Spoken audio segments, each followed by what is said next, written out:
Hello my dear student, कैसे हैं आप सभी। मैं सौरभ आप सभी का हमारे YouTube channel Indian Education Academy by Saurabh sir पर हार्दिक स्वागत करता हूं। आशा करता हूं आप लोग एकदम मस्त होंगे, स्वस्थ होंगे, जबरदस्त होंगे। चलिए आज हम इंग्लिश ग्रामर में पढ़ने जा रहे हैं। वर्ब हमारा जो चल रहा था, वर्ब में हमने कल सीखा था फाइनाइट वर्ब और नॉन फाइनाइट वर्ब, जिसे हम कहते हैं इनफाइनाइट वर्ब भी कहते हैं। नॉन फाइनाइट वर्ब्स के हमने काइंड सीखे थे। उसमें हमारे 3 काइंड्स होती हैं नॉन फाइनाइट वर्ब की। पहला होता है इन्फिनेटिव, दूसरा होता है हमारा पार्टिसिपल एंड तीसरा होता है हमारा जीरेंड, जिसमें हमने स्टार्ट किया था इन्फिनेटिव। इन्फिनेटिव क्या था हमारा, टू प्लस वर्ब का फर्स्ट फॉर्म ही हमारा क्या कहलाता है, इन्फिनेटिव कहलाता है। आज हमें उसमें सीखने हैं उसके यूजेस। हम पहला यूज उसका कर चुके हैं कि इन्फिनेटिव को हम एज अ सब्जेक्ट की तरह यूज करते हैं, जिसमें हमने आपको बताया था to travel world is our dream. उसको पूरा विश्व का घूमना ही, ट्रेवल करना ही उसका क्या है, ड्रीम है। इस तरीके से हमने कल बहुत सारे क्वेश्चन किए थे, उसकी हमने प्रैक्टिस कर ली थी। आज हम बात करने जा रहे हैं second use of infinitive. Second use of infinitive कहता है हमारा infinitive is used as an object of a verb in a sentence. एक सेंटेंस में हम इन्फिनेटिव को एज अ ऑब्जेक्ट की तरह भी यूज करते हैं। चलिए समझते हैं कैसे। जैसे मैंने एग्जांपल में कहा, एग्जाम्पल जैसे मैंने कहा they want to eat,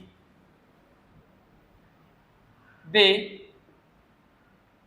want to eat. वे क्या चाहते हैं, वे खाना चाहते हैं।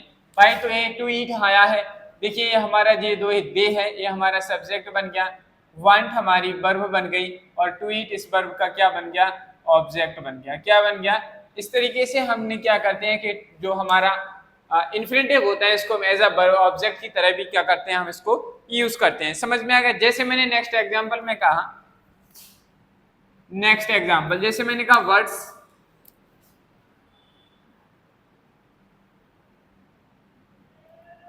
Words like to sing. Words like to sing, जो हमारे पक्षी होते हैं वो क्या करते हैं, उन्हें गाना पसंद होता है। ठीक है, तो देखिए बर्ड्स हमारा इसमें क्या हो गया, बर्ड्स हमारा सब्जेक्ट हो गया है and like is our verb.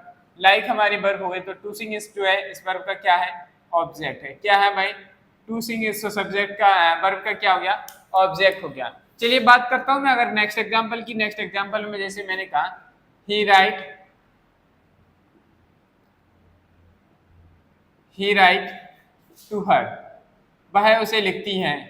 ठीक है, तो यहाँ देखिए भाई ही राइट टू हर, ये टू हर हमारा क्या हो गया, इस वर्ब का ऑब्जेक्ट बन गया। समझ में आई बात आपको, पहला समझ में आ गया। इसका सेकंड यूज क्या है, as an object of the verb in a sentence. हम इन्फिनेटिव को as a object of a verb sentence में यूज करते हैं। समझ में आएगा। चलिए भाई नेक्स्ट हमारा थर्ड पॉइंट है। थर्ड यूज होता है हमारा as the subject of the verb but it also takes an object of its own. ठीक है, नेक्स्ट डालेंगे थर्ड पॉइंट क्या है, as an object of verb but it also takes its own object। भाई एक हमारी जो इन्फिनेटिव होती है इस सब्जेक्ट वर्ब का ऑब्जेक्ट तो होती है, लेकिन इसका ये भी क्या है, अपना एक ऑब्जेक्ट लेती है। चलिए जैसे मैंने कहा एग्जांपल में, अगर मैं बात करूं कि एग्जांपल हमारा इसका क्या हो जाएगा, to admit one's fault is not easy. Example में मैंने कहा जैसे to admit one's fault, to admit one's fault is not easy। ठीक है भाई, देखो यहाँ टू एडमिट हमारा, देखो वंस फॉल्ट, किसी की फॉल्ट को एडमिट करना, तो ये हमारा यहाँ पे क्या है, ये हमारा क्या है, सब्जेक्ट है। और इस सब्जेक्ट, ये हमारा पूरा क्या बन गया, एक सब्जेक्ट वाले पार्ट बन गया। और टू एडमिट इसका क्या आया, एक ऑब्जेक्ट आया, इज नॉट इजी। इजी हमारा इसका क्या हो गया, ऑब्जेक्ट हो गया। नेक्स्ट एग्जाम्पल में बात करता हूँ मैं, जैसे जैसे मैंने कहा she decided to teach her son, she decided to teach her son, she decided to teach her son how to play the piano, how to play the piano। she decided to teach her son how to play the piano. उसने decide किया कि भाई अपने बच्चे को सिखाएगी कि कैसे हमें पियानो को बजाना चाहिए। देखिए भाई इस डिसाइडेड जो लिखी हुई है हमारी, इस डिसाइडेड हमारी क्या है, वर्ब, और इस वर्ब का ये टू टीच क्या है, हमारा ऑब्जेक्ट है। क्या है, ऑब्जेक्ट है। समझ में आ गई बात। चलिए अब देखिए हर सन हाउ टू प्ले। देखिए ये टू प्ले ये भी हमारी इन्फिनेटिव केस है। क्या है, ये इन्फिनेटिव है, ये भी हमारा इन्फिनेटिव केस है। देखिए भाई हमारा जो टू टीच है, इस भाई क्या सिखा रही, वो पियानो बजाना सिखा रही। तो ये जो टू टीच है इस वर्ब का ऑब्जेक्ट बन रहा है हमारा क्या, ये पियानो। क्या सिखा रही है, पियानो सिखा रही है। तो इस वर्ब का क्या बन गया, इस ऑब्जेक्ट का ही ऑलरेडी ऑब्जेक्ट बन गया। समझ में आई बात। कोई डाउट इसमें नहीं है ना भाई। अगर आपको कोई भी इसमें डाउट है या कुछ भी चीज समझ में नहीं आती तो आप लोग कमेंट बॉक्स में अपना कमेंट जरूर क्या करें, जिसको मैं फटाफट आपके कमेंट्स में जो भी कमेंट आता है मैं उसको पढ़ के आपका डाउट क्लियर कर दिया करूंगा। नेक्स्ट यूज की बात करते हैं अब हम। यूज नंबर थर्ड आता है, यूज नंबर फोर्थ आता है हमारा, as the object of the verb and also be modified by an adverb. क्या है फोर्थ यूज, लिखेंगे as the object of verb, object of verb and also be modified and also be modified by an adverb। भाई verb का object तो होती है लेकिन ये एडवर्ब के द्वारा भी मॉडिफाई होती है। जैसे अगर मैं एग्जांपल की बात करूं, एग्जाम्पल में जैसे मैंने कहा to her routine is, her routine is to exercise daily. देखिए भाई मैंने क्या लिखा, her routine is to exercise daily. मैंने क्या, देखो हमारा यूज क्या है, यूज में कहा गया as the object of the verb and also be modified by an adverb. जो हमारा इन्फिनेटिव केस होता है, टू प्लस वर्ब की फर्स्ट फॉर्म, ये किसी वर्ब का ऑब्जेक्ट बनेगा, लेकिन इस ऑब्जेक्ट को डिफाइन करने के लिए हमारा एक एडवर्ब भी आएगा। ठीक है, मॉडिफाई हो जाता है इससे। हमने एग्जाम्पल में लिखा her routine is to exercise, उसका रूटीन ये हमारा क्या हो गया, हर रूटीन हमारा क्या हो गया भाई, सब्जेक्ट हो गया, इज हमारी मीन वर्ब हो गई, टू एक्सरसाइज इस वर्ब का क्या हो गया, ऑब्जेक्ट हो गया। देखो मैं लिखता चल रहा हूं भाई, ये इज हमारी क्या हो गई, वर्ब, क्या हो गई, वर्ब। इस वर्ब का एक क्या हो गया, टू रूटीन हमारा पूरा एक्सरसाइज क्या हो गया, ऑब्जेक्ट हो गया। क्या हो गया भाई, ये ऑब्जेक्ट हो गया। लेकिन एक्सरसाइज तो करती कब कब करती, कैसे करती, तो उसने कहा डेली करती है। ये डेली हमारा क्या है, यहाँ पे एडवर्ब है। क्या है, एडवर्ब है। ये एडवर्ब इस ऑब्जेक्ट को मॉडिफाई कराने के लिए आ गई कि जो एक्सरसाइज करती है वो डेली करती है। कैसे करती है, एक्सरसाइज डेली करती है, इसीलिए हमारा जो एडवर्ब इसको भी मॉडिफाई कराता है। तो आपको वहां कंफ्यूज नहीं होना है कि सर ये इन्फिनेटिव केस गलत है, ऐसा यूज उसका होता है। चलिए भाई आपको यूज नंबर 4 समझ में आ गया होगा। अब आप पहले ये बताइए कि आप लोगों को नीचे यहाँ पे सब कुछ क्लियर दिख रहा है कि नहीं। नीचे दिख रहा है भाई, हाँ दिख रहा है। चलिए तो अच्छी बात है, दिख रहा है। तो नेक्स्ट यूज की बात करते हैं हम। नेक्स्ट यूज आता है टू क्वालिफाई एन एडजेक्टिव। जैसे मैंने कहा next use, use number 5, to qualify an object, sorry an adjective. चलिए समझते हैं एग्जाम्पल की हेल्प से कि क्या है ये चीज। जैसे मैंने कहा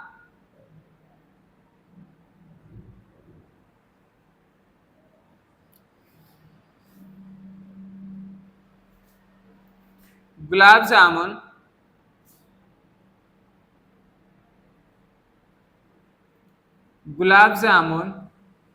इज स्वीट टू ईट। क्या लिखा मैंने, gulab jamun is sweet to eat.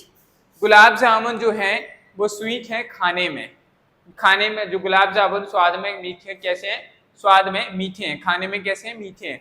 तो to qualify an adjective, adjective को क्वालिफाई करने के लिए भी हम क्या करते हैं, इन्फिनेटिव को यूज करते हैं।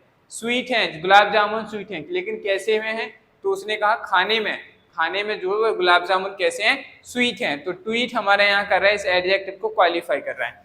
ये हमारा स्वीट क्या हो गया भाई, एडजेक्टिव हो गया। क्या हो गया, स्वीट मीन्स तो एडजेक्टिव होता है मिठा है, तो कैसा खाने कब मीठा है, खाने में मीठा है, तो इसको क्या कर रहा है, क्वालिफाई कर रहा है। लेकिन ये है क्या, हमारा इन्फिनेटिव है। क्या है, इन्फिनेटिव है। समझ में आई बात। चलिए ये हमारे 5 यूजेस हो चुके हैं। इसके बाद हमें 3 यूजेस अभी और पढ़ने हैं। चलिए पहले आप लोग इस स्लाइड को पूरा नोट डाउन कर लीजिए, फिर मैं आपको नेक्स्ट आगे के यूजेस बता रहा हूँ। अगर आपको हमारी वीडियो और ऑडियो दोनों क्लियर है तो फटाफट कमेंट बॉक्स में कमेंट करें सर ऑल इज क्लियर, ऐसा कमेंट करिए जिससे हमें पता चल जाए कि हाँ आपको वीडियो एंड ऑडियो दोनों चीजें क्लियर है। चलिए भाई नोट डाउन कर लीजिए आप लोग पहले फटाफट इसको।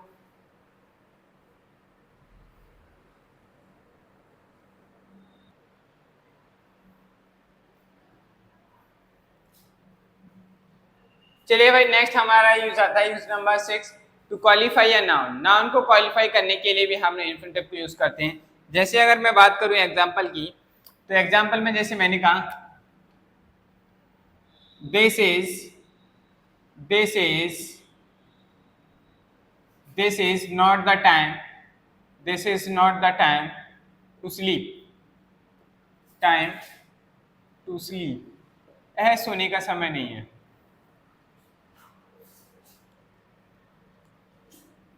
ठीक है भाई, देखो हमारा क्या है, जो टाइम है, ये टाइम हमारा क्या है भाई, नाउन है। आप कहेंगे बिल्कुल सर ये नाउन है हमारा, नाउन को क्वालिफाई कर रहा है। किस चीज का समय नहीं है, आपने कहा सर सोने का समय नहीं है, तो इस नाउन को ये क्या करा रहा है, क्वालिफाई करा रहा है। जैसे मैंने कहा this is not the time, this is not the time to discuss, not the time to discuss, ये डिस्कस करने का समय नहीं है, हमें सीधा काम करना चाहिए। तो देखो टाइम हमारा क्या है, नाउन है, और इसको क्वालिफाई कौन कर रहा है, डिस्कस कर रहा है, टू डिस्कस। चलिए भाई नेक्स्ट यूज की बात करते हैं, यूज नंबर 7। यूज नंबर 7 कहता है as an object of preposition, as an object of preposition. भाई जो प्रीपोजिशन होती है उसका ऑब्जेक्ट भी हमारी क्या बनती है, इन्फिनेटिव बनती है। जैसे मैंने कहा एग्जाम्पल से मैंने कहा द स्पीकर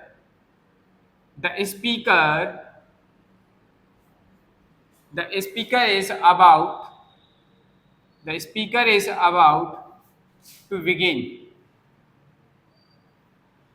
जो स्पीकर है वो किसके विषय में बात कर रहा है, बिगिन के विषय में। तो ये अबाउट जो है हमारी क्या है, प्रीपोजिशन होती है। आप कहेंगे सर और ये प्रीपोजिशन का क्या है, टू प्लस वर्ब की फर्स्ट फॉर्म, इसका ऑब्जेक्ट क्या है भाई, ऑब्जेक्ट है। समझ में आ गई बात। चलिए नेक्स्ट आता है हमारा लास्ट यूज है ये, as a complement of verb, as a complement of verb. As a complement of verb भी हम क्या करते हैं, नॉन इनफाइनाइट वर्ब को, यानी कि जो नॉन इनफाइनाइट वर्ब का काइंड्स होता है, फाइनाइट वर्ब, इनफाइनाइट, इन्फिनिटिव, इसको हम यूज। चलिए भाई हम बात कर रहे थे as a complement of verb.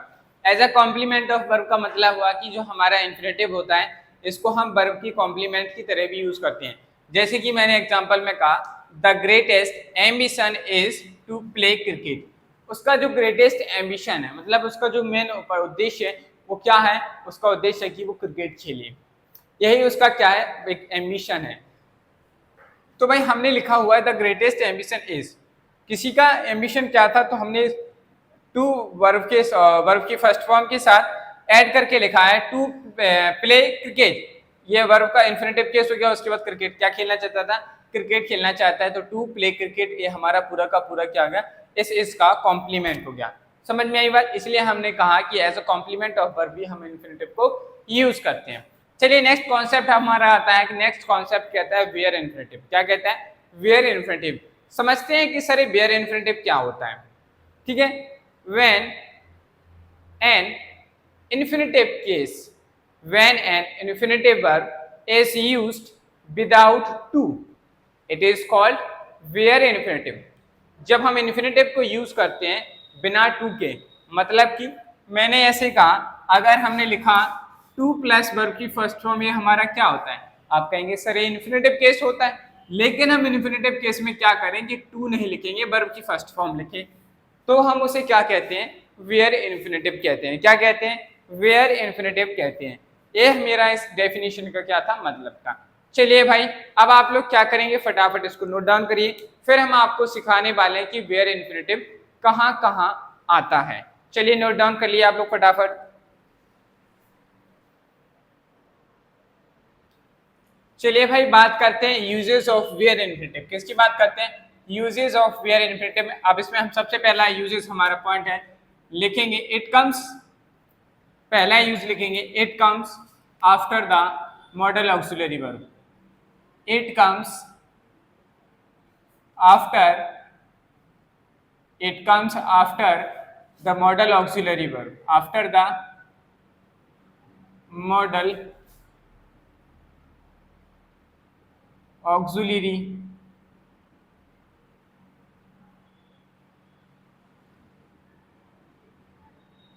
verb। Model auxiliary verb जो होती हैं हमारे, उनके बाद हम क्या यूज करते हैं? इसको यूज करते हैं। अब बात करते हैं मॉडल ऑक्सिलरी वर्ब्स क्या होती हैं, तो लिखेंगे shall, will, should, would, may, might, can, could, and most. ये हमारी क्या है? Modal auxiliary verb. चलिए बात करते हैं एग्जाम्पल की। एग्जाम्पल जैसे मैंने कहा, we shall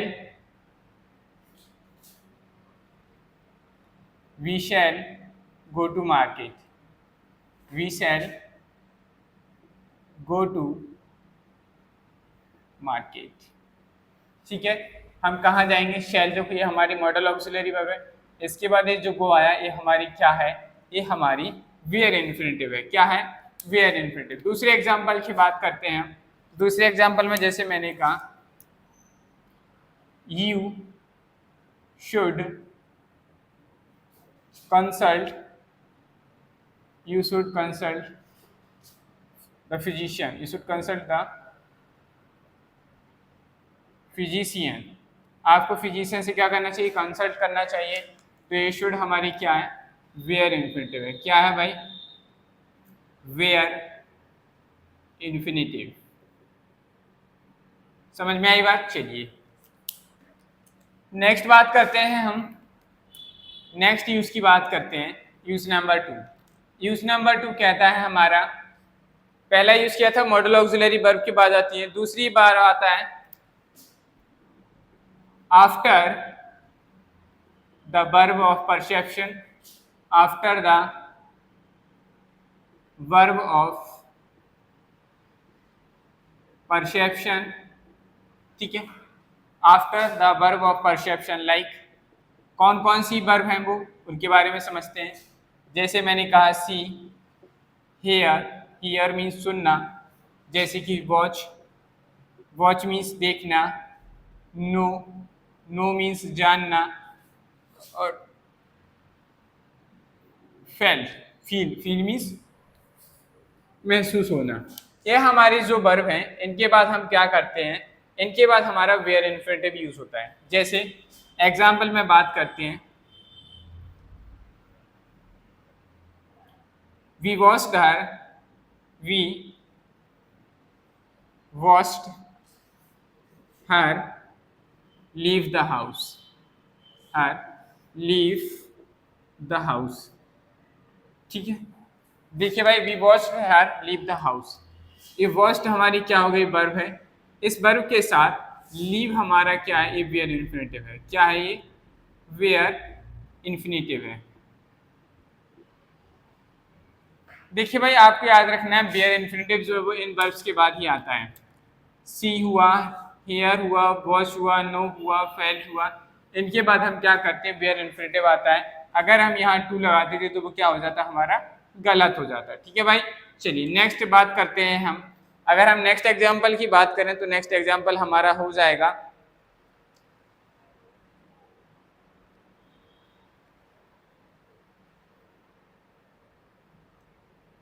we show them. Next example की बात करते हैं।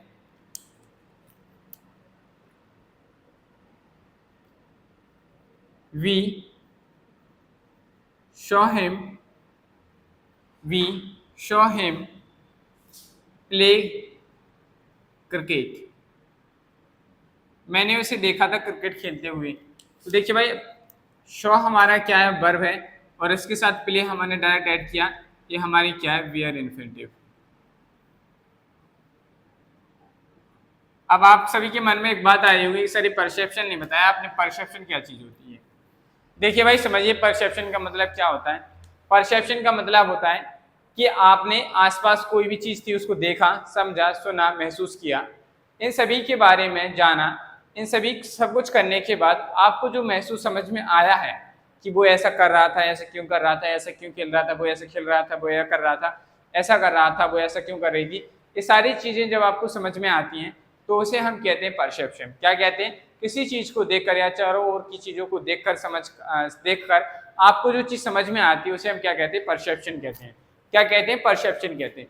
यहाँ पर ये जो वर्ब लिखी हुई है जैसे सी, हियर, वॉच, नाउ, फेल्ट, ये सारी की सारी वर्ब हैं। आप भाई किसी चीज को देखेंगे तो कुछ समझेंगे कि भाई ये ऐसी चीज क्यों हो रही है। दूसरा, अगर आप किसी के बारे में आपने किसी को कुछ कहते हुए सुना तो आप समझेंगे कि ऐसे ही उसने ऐसा क्यों कहा, उसके कहने के पीछे क्या रीजन था, बहुत सारी चीजें समझते हैं।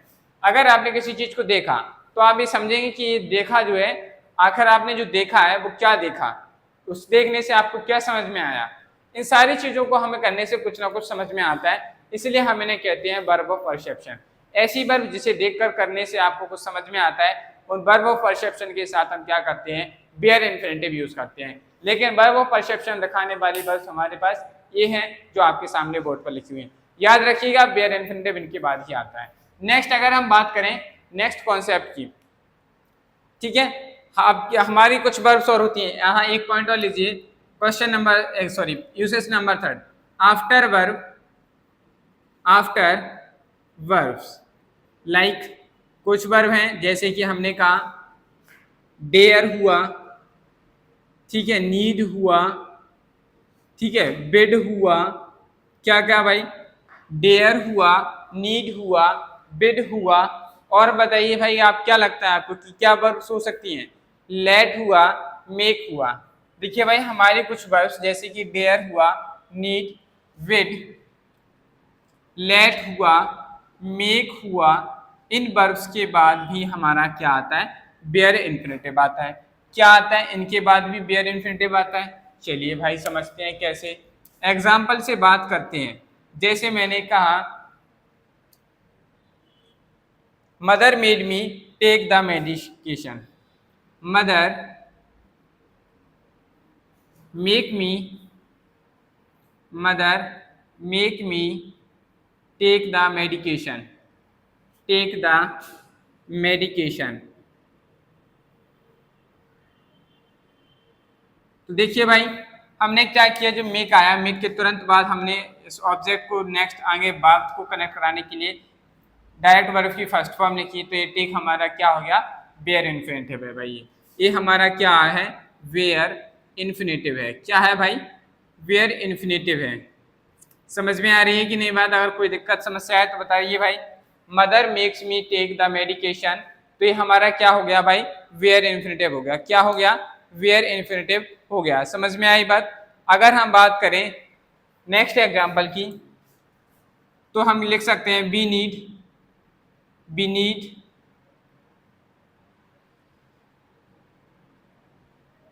बी नीड,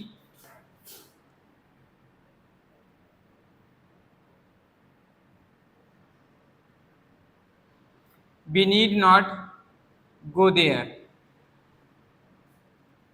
क्या लिखा भाई मैंने, वी नीड नॉट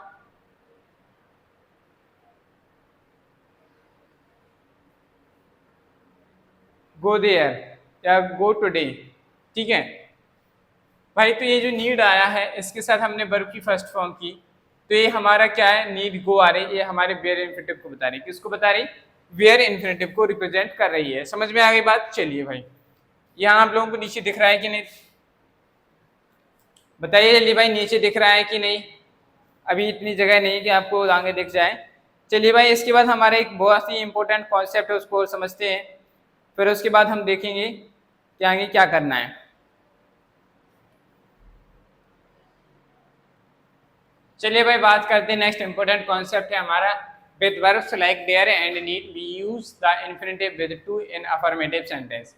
हमारा जो बेयर इन्फिनिटिव है, बेयर इन्फिनिटिव में हमारा अगर हम बात करें कि जो हमारी वर्ब्स ऐसी हैं नीड एंड देयर, इनके साथ हम जब क्या करते हैं अफर्मेटिव केस यूज करते हैं या इन्हें अफर्मेटिव सेंटेंस में यूज करते हैं, तो इनके साथ जो हमारा इन्फिनिटिव होता है वो विद टू के साथ एज इट इज यूज करते हैं। चलिए समझते हैं कैसे। जैसे आपके सामने एक एग्जाम्पल दिख रहा है, you need not clean the cupboard, ये भाई सेंटेंस जो है निगेटिव है। अब हम इसको अफर्मेटिव बना रहे हैं, क्या कर रहे हैं, अफर्मेटिव में इसको हम चेंज कर रहे हैं, तो इसका आंसर बनेगा हमारा यूनिक, क्या बनेगा, यू नीड। इस नॉट को हम टर्मिनेट कर देंगे अफर्मेटिव में, तो यहां हमें लिखना है टू क्लीन, क्या लिखेंगे, तब हमें नीड के बाद टू प्लस वर्ब की फर्स्ट फॉर्म लेनी है, to clean the cupboard, to clean the cupboard. समझ में आ गई बात। चलिए नेक्स्ट एग्जांपल की बात करते हैं। जैसे मैंने कहा he dare not defy his parents। डिफी का मतलब होता है अवहेलना करना, क्या होता है, लिख लीजिए हिंदी में अवहेलना, मतलब इसने किसी में उसकी पेरेंट्स की बात को टाल नहीं सकता। तो हमें जब इसका अफर्मेटिव बनाना है तो क्या हो जाएगा, तो हम कहेंगे ही डेयर। देखिए भाई अब इस नॉट को हम टर्मिनेट करेंगे, अफर्मेटिव आएगा तो डेयर के साथ हमें याद रखना है क्या यूज करना है, टू प्लस वर्ब की फर्स्ट फॉर्म, वर्ब की फर्स्ट फॉर्म यही होती है, तो to defy his parents, his parents. तो भाई आपको समझ में आ गया होगा कि ये कॉन्सेप्ट क्या है, जब हम इनका नेगेटिव से अफर्मेटिव में जाते हैं तो इनके साथ वर्ब इन्फिनिटिव जो होता है एज इट इज इन्फिनिटिव की तरह यूज करते हैं, बेयर इन्फिनिटिव इनके साथ यहाँ पर यूज नहीं करेंगे अफर्मेटिव सेंटेंसेस में। समझ में आ गई बात। आशा करता हूँ आज की आपको क्लास समझ में आई होगी। अगर आपको क्लास समझ में आई, वीडियो पसंद आई तो वीडियो को लाइक करें, चैनल को सब्सक्राइब करें और ज़्यादा से ज़्यादा अपने दोस्तों के साथ शेयर करें। आज के लिए इतना ही रखते हैं, मिलते हैं कल आगे की क्लास के लिए। Okay bye.